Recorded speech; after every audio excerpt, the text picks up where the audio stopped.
તો ચાલો આપણે રેસીપી શરૂ કરી દઈએ। તેના માટે મેં અહીંયા 1 કપ જેટલા પલાળેલા છોલે લઈ લીધા છે। તેને 7 થી 8 કલાક પલાળી લીધા છે। હવે આપણે તેને એક પ્રેશર કુકરમાં એડ કરી દઈએ। ત્રણ મીડિયમ સાઇઝની ડુંગળી લઈ લીધેલી છે, 2 ટમેટા લઈ લીધેલા છે, ને અહીંયા હું 1 બટેટું પણ એડ કરું છું। તે આપણી ગ્રેવીને થીક બનાવશે। અને હવે આપણે અહીંયા લસણ લઈ લીધેલું છે। મેં 7 થી 8 કળી જેટલી લસણની લઈ લીધેલી છે। જો તમે કાંદા લસણ ના ખાતા હોય તો તમે સ્કીપ પણ કરી શકો છો। હવે હું અહીંયા ધાણા એડ કરી દઈશ।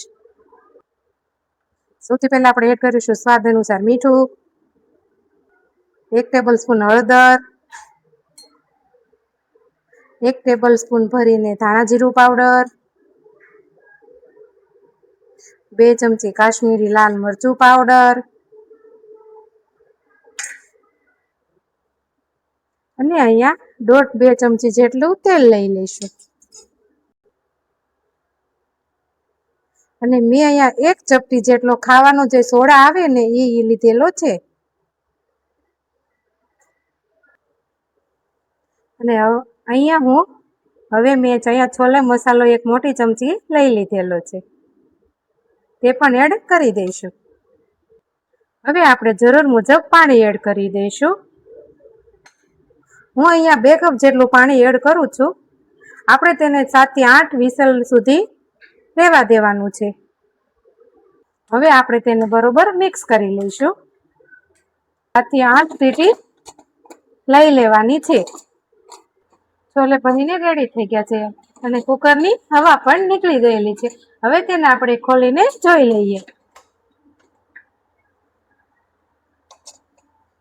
આપણે જે આ ટમેટાની દેખાય છે તેને આપણે મેશ કરી લેવાના છે।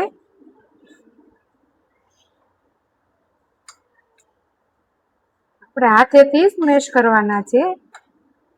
હવે આપણે એકવાર છોલે પણ જોઈ લઈએ। તે બફાઈ ગયા છે, જો તે સારી રીતે બફાઈ ગયેલા છે।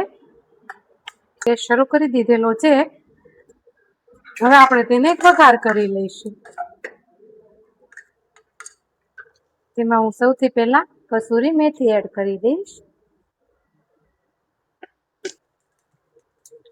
ઘી ગરમ થાય તેમાં આપણે આખું જીરું 2 ટેબલ સ્પૂન જેટલું એડ કરી દઈશું।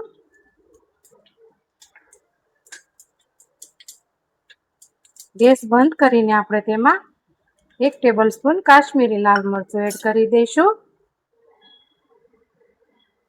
હવે આપણે તેને જે છોલે બનાવ્યા હતા તેને આપણે ઉપરથી વઘાર આપી દઈશું।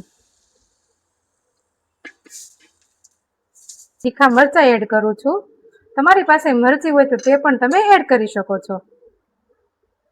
આપણે બધું બરોબર મિક્સ કરી લેવાનું છે।